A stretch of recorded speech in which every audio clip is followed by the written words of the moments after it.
começar fazendo uma saudação especial a cada um e a cada uma de vocês. Uma forma de lembrar e retribuir o carinho e a força que recebia todos os dias do povo brasileiro, representado pela Vigília Lula Livre, num dos momentos mais difíceis da minha vida. Hoje, neste que é um dos dias mais felizes da minha vida, a saudação que eu faço a vocês não poderia ser outra, tão singela e ao mesmo tempo tão cheia de significado. Boa tarde, povo brasileiro!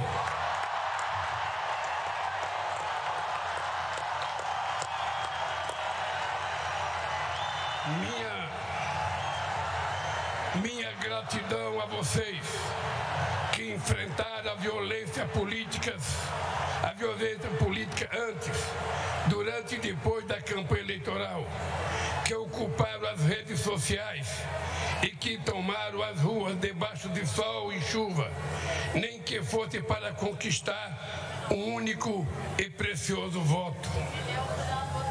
Que tiveram a coragem de vestir a nossa camisa e, ao mesmo tempo, agitar a bandeira do Brasil, quando uma minoria violenta e antidemocrática tentava censurar nossas cores e se apropriar do verde e amarelo que pertence a todo o povo brasileiro. A vocês que vieram de todos os cantos deste país, de perto ou de muito longe, de avião, de ônibus, de carro ou na boleia de um caminhão, de moto, bicicleta e até mesmo a pé, numa verdadeira caravana da esperança para esta festa da democracia. Mas quero me dirigir também aos que optaram por outros candidatos. Vou governar para 215 milhões de brasileiros e brasileiras e não apenas para quem votou em mim. Vou governar para todos e todas, olhando para o nosso luminoso futuro em comum e não pelo retrovisor de um passado de divisão e intolerância. A ninguém interessa um país em permanente pé de guerra ou uma família vivendo em desarmonia. É hora de reatarmos os laços com amigos e familiares, rompidos pelo discurso de ódio e pela disseminação de tantas mentiras. Chega de ódio, fake news, armas e bombas. Nosso povo quer paz para trabalhar, estudar, cuidar da família e ser feliz. A disputa eleitoral acabou. Repito o que disse no meu pronunciamento após a vitória de 30 de outubro sobre a necessidade de unir o país. Não existem dois Brasis. Somos um único país, um único povo, uma grande nação. Somos todos brasileiros e brasileiras e compartilhamos uma mesma virtude. Nós não desistimos nunca. Ainda que nos arranquem todas as flores, uma por uma, pétala por pétala, nós sabemos que é sempre tempo de replantio e que a primavera há de chegar, e a primavera já chegou. Hoje, a alegria toma posse do Brasil, de braços dados com a esperança. Minhas queridas amigas e meus amigos, recentemente reli o discurso da minha primeira posse na Previdência em 2003. E o que li tornou ainda mais evidente o quanto o Brasil andou para trás. Naquele 1º de janeiro de 2003, aqui nesta mesma praça, eu e o meu querido vice José Alencar assumimos o compromisso de recuperar a dignidade e a autoestima do povo brasileiro, e recuperamos. de investir para melhorar as condições de vida de quem mais necessita, e investimos, de cuidar com carinho da saúde e da educação, e cuidamos. Mas o principal compromisso que assumimos em 2003 foi o de lutar contra a desigualdade e a extrema pobreza e garantir a cada pessoa deste país o direito de tomar café da manhã, almoçar e jantar todo santo dia. E nós cumprimos esse compromisso. Acabamos com a fome e a miséria e reduzimos fortemente a desigualdade. Infelizmente, hoje, 20 anos depois, voltamos a um passado que julgávamos enterrado. Muito do que fizemos foi desfeito de forma irresponsável e criminosa. A desigualdade e a extrema pobreza voltaram a crescer. A fome está de volta, e não por força do destino, não por obra da natureza, nem por vontade divina. A volta da fome é um crime, o mais grave de todos, cometido contra o povo brasileiro. A fome é filha da desigualdade, que é a mãe dos grandes males que atrasam o desenvolvimento do Brasil. A desigualdade apequena este nosso país de dimensões continentais ao dividi-lo em partes que não se reconhece. De um lado, uma pequena parcela da população que tudo tem. Do outro lado, uma multidão a quem tudo falta, e uma classe média que vem empobrecendo ano a ano pelas injustiças do governo. Juntos somos fortes. Divididos seremos sempre o país do futuro que nunca chega e que vive em dívida permanente com o seu povo. Se queremos construir hoje o nosso futuro, se queremos viver num país plenamente desenvolvido para todos e todas, não pode haver lugar para tanta desigualdade. O Brasil é grande, mas a real grandeza de um país reside na felicidade de seu povo. E ninguém é feliz de fato em meio a tanta desigualdade. Minhas amigas e meus amigos, quando digo governar, eu quero dizer cuidar. Mais do que governar, vou cuidar com muito carinho deste país e do povo brasileiro. Nesses últimos anos, o Brasil voltou a ser um país mais desigual, um dos países mais desiguais do mundo. Há muito tempo não víamos tamanho abandono e desalento nas ruas. Mães garimpando lixo em busca de alimento para os seus filhos. Famílias inteiras dormindo ao relento, enfrentando o frio, a chuva e o medo. Crianças vendendo bala ou pedindo esmola, quando deveriam estar na escola, vivendo plenamente a infância que tem direito. Trabalhadores e trabalhadoras desempregados, exibindo nos semáforos cartazes de papelão com a frase que nos envergonha a todos: por favor, me ajuda.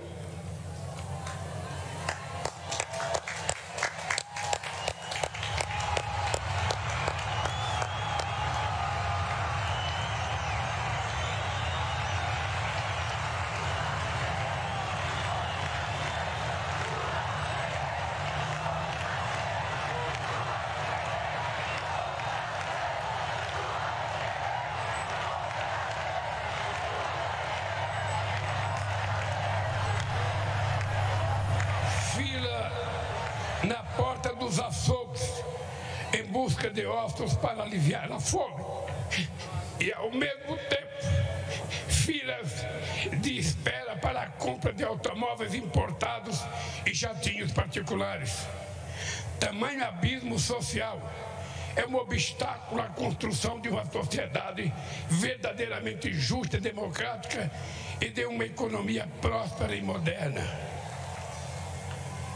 Por isso, eu e o meu companheiro vice-geraldo Alckmin assumimos hoje, diante de vocês e de todo o povo brasileiro, o compromisso de combater dia e noite todas as formas de desigualdade no nosso país. Desigualdade de renda, desigualdade de gênero e de raça, desigualdade no mercado de trabalho, na representação política, nas carreiras do Estado, desigualdade no acesso à saúde, à educação e demais serviços públicos, desigualdade entre a criança que frequenta a melhor escola particular e a criança que engraxa sapato na rodoviária sem escola e sem futuro, entre a criança feliz com um brinquedo que acabou de ganhar de presente e a criança que chora de fome na noite de Natal.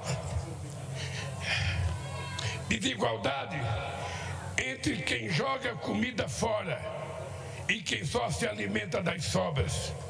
É inadmissível que os 5% mais ricos deste país detenham a mesma fatia de renda que os demais 95% de pessoas, que 6 bilionários brasileiros têm uma riqueza equivalente ao patrimônio dos 100 milhões mais pobres do país, que um trabalhador ou uma trabalhadora que ganha um salário mínimo mensal leve 19 anos para receber o equivalente a que um super rico recebe em um único mês. E não adianta subir o vidro do automóvel de luxo para não ver nossos irmãos que se amontoam debaixo dos viadutos, carentes de tudo. A realidade salta aos olhos em cada esquina. Minhas amigas e meus amigos, é inaceitável que continuemos a conviver com o preconceito, a discriminação e o racismo. Somos um povo de muitas cores e todas devem ter os mesmos direitos e oportunidades. Ninguém será cidadão ou cidadã de segunda classe. Ninguém terá mais ou menos amparo do Estado. Ninguém será obrigado a enfrentar mais ou menos obstáculos apenas pela cor da sua pele. Por isso, estamos recriando o Ministério da Igualdade Racial para enterrar a trágica herança do nosso passado escravista. Os povos indígenas precisam ter suas terras demarcadas e livres das ameaças das atividades econômicas ilegais e predatórias. Precisam ter sua cultura preservada, sua dignidade respeitada e sua sustentabilidade garantida. Eles não são obstáculo ao desenvolvimento, são guardiões de nossos rios e florestas e parte fundamental da nossa grandeza enquanto nação. Por isso, estamos criando o Ministério dos Povos Indígenas para combater 500 anos de desigualdade. Não podemos continuar a conviver com a odiosa pressão imposta às mulheres, submetidas diariamente à violência nas ruas e dentro de suas próprias casas. É inadmissível que continue a receber salários inferiores aos dos homens, quando no exercício de uma mesma função, elas precisam conquistar cada vez mais espaço nas instâncias decisórias deste país, na política, na economia, em todas as áreas estratégicas. As mulheres devem ser o que elas quiserem ser, devem estar onde quiserem estar. Por isso, estamos trazendo de volta o Ministério das Mulheres.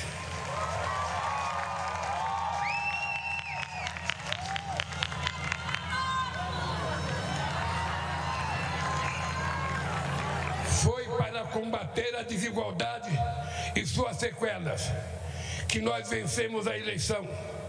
E esta será a grande marca do nosso governo. Dessa luta fundamental surgirá um país transformado, um país grande e próspero, forte e justo, um país de todos, por todos e para todos, um país generoso e solidário, que não deixará ninguém para trás. Minhas queridas companheiras e meus queridos companheiros, reassumo o compromisso de cuidar de todos os brasileiros e brasileiras, sobretudo daqueles que mais necessitam, de acabar outra vez com a fome neste país, de tirar o pobre da fila do osso para colocá-lo novamente no orçamento da União.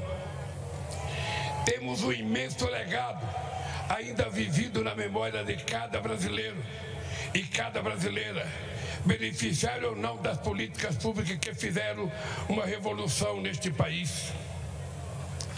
mas não nos interessa viver do passado. Por isso, longe de qualquer saudosismo, nosso legado será sempre o espelho do futuro que vamos construir para este país. Em nossos governos, o Brasil conciliou o crescimento econômico recorde com a maior inclusão social da história e se tornou a sexta maior economia do mundo, ao mesmo tempo em que 36 milhões de brasileiros e brasileiras saíram da extrema pobreza. Geramos mais de 20 milhões de empregos com carteira assinada e todos os direitos assegurados. Reajustamos o salário mínimo sempre acima da inflação. Batemos recorde de investimento em educação, da creche à universidade, para fazer do Brasil um exportador também de inteligência e conhecimento, e não apenas um exportador de commodities e matéria-prima.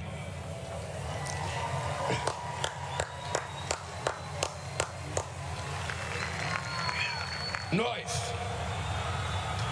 mais que dobramos o número de estudantes no ensino superior, e abrimos a porta das universidades para a juventude pobre deste país, jovens brancos, negros e indígenas, para que o diploma universitário era um sonho inalcançável, tornarem-se doutores.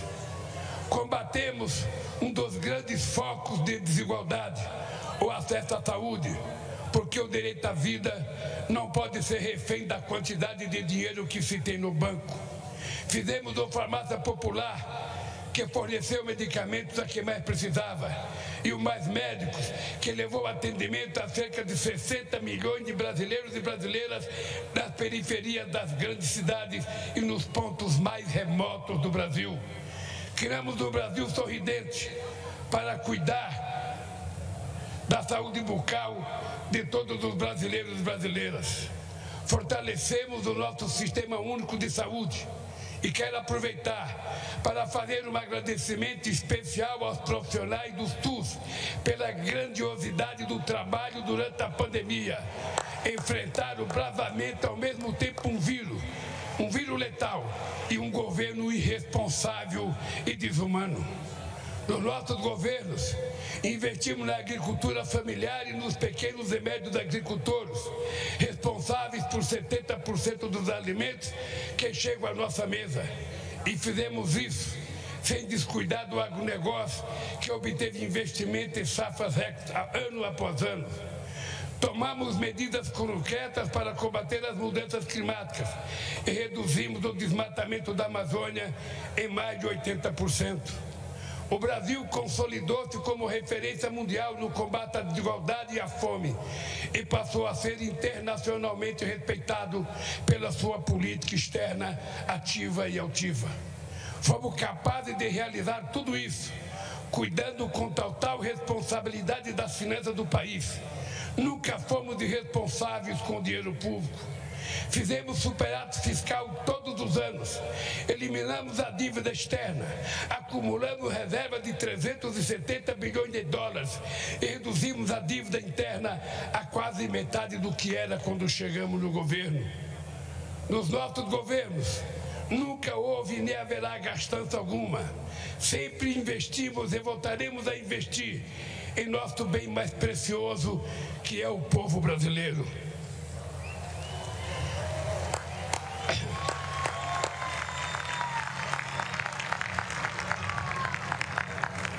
Infelizmente, muito do que construímos em 13 anos foi destruído em menos da metade desse tempo. Primeiro, pelo golpe contra a presidenta Dilma em 2016.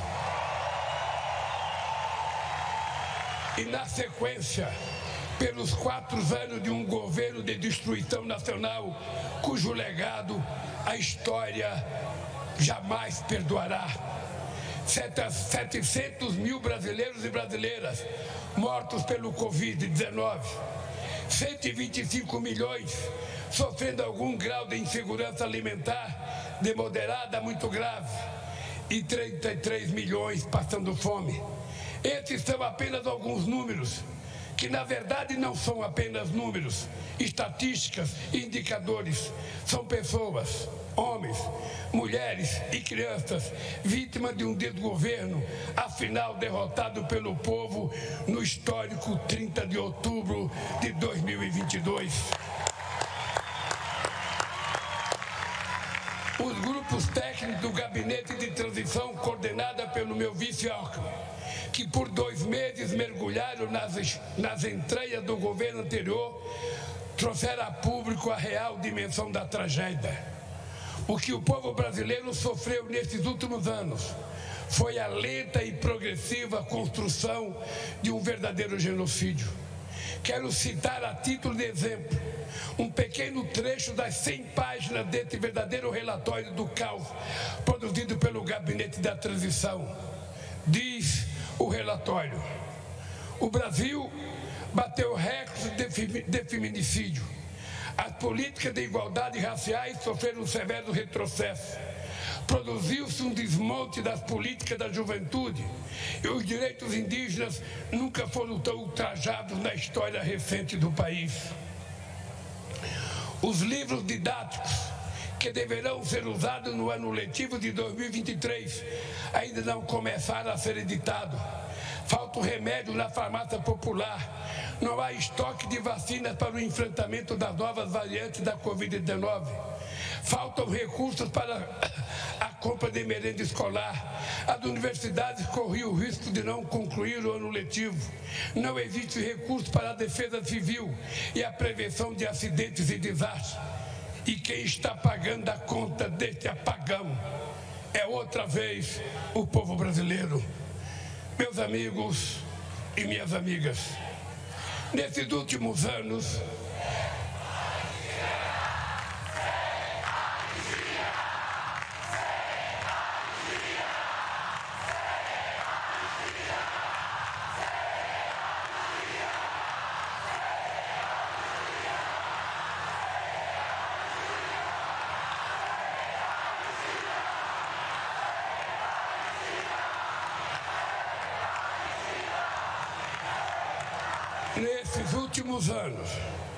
vivemos sem dúvida um dos piores períodos da nossa história.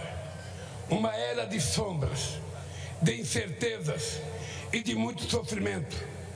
Mas esse pesadelo chegou ao fim pelo voto soberano, na eleição mais importante desde a redemocratização do país. Uma eleição que demonstrou o compromisso do povo brasileiro com a democracia e suas instituições. Essa extraordinária vitória da democracia nos obriga a olhar para frente e a esquecer nossas diferenças, que são muito menores que aquilo que nos une para sempre: o amor pelo Brasil e a fé inquebrantável em nosso povo. Agora é hora de reacendermos a chama da esperança, da solidariedade e do amor ao próximo. Agora é hora de voltar a cuidar do Brasil e do povo brasileiro, gerar empregos, reajustar o salário mínimo acima da inflação, baratear o preço dos alimentos, criar ainda mais vagas nas universidades, investir fortemente na saúde, na educação, na ciência e na cultura. Retomar as obras de infraestrutura do Minha Casa Minha Vida, abandonadas pelo descaso do governo que se foi. É hora de trazer investimentos e reindustrializar o Brasil, combater outras vezes as mudanças climáticas e acabar de uma vez por todas com a devastação dos nossos biomas, sobretudo a nossa querida Amazônia. Romper com o isolamento internacional e voltar a se relacionar com todos os países do mundo. Não é hora para ressentimentos estéreis. Agora é hora de o Brasil olhar para frente e voltar a sorrir. Vamos virar esta página e escrever em conjunto um novo e decisivo capítulo da nossa história.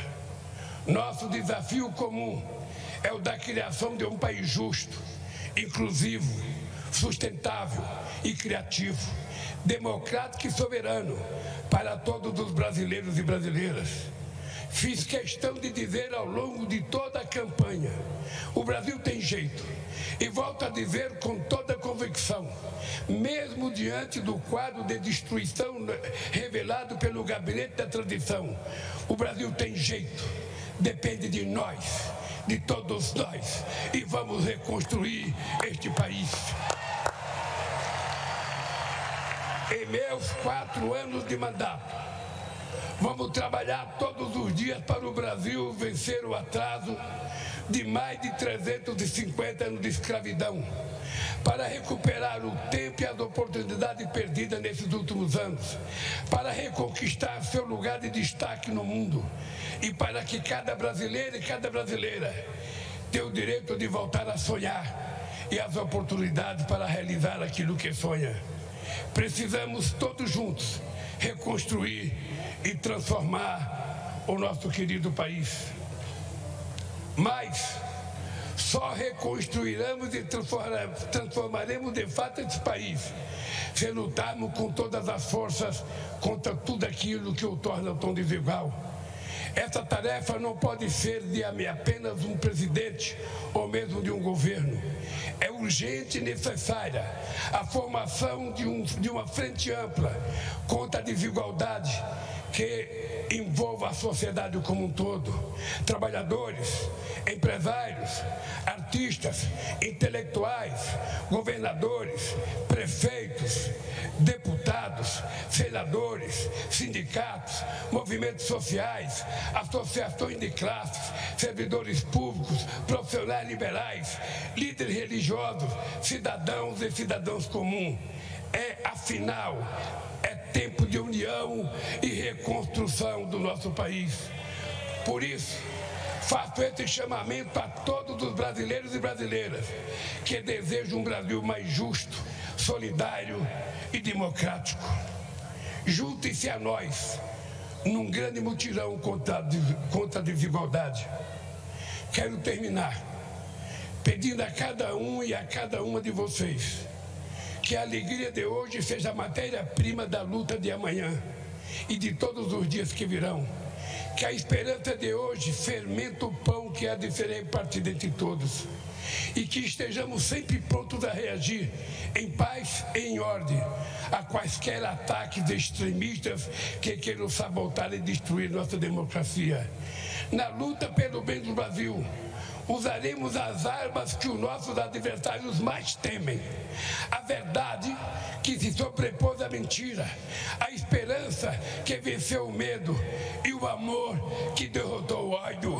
Viva o Brasil e viva o povo brasileiro!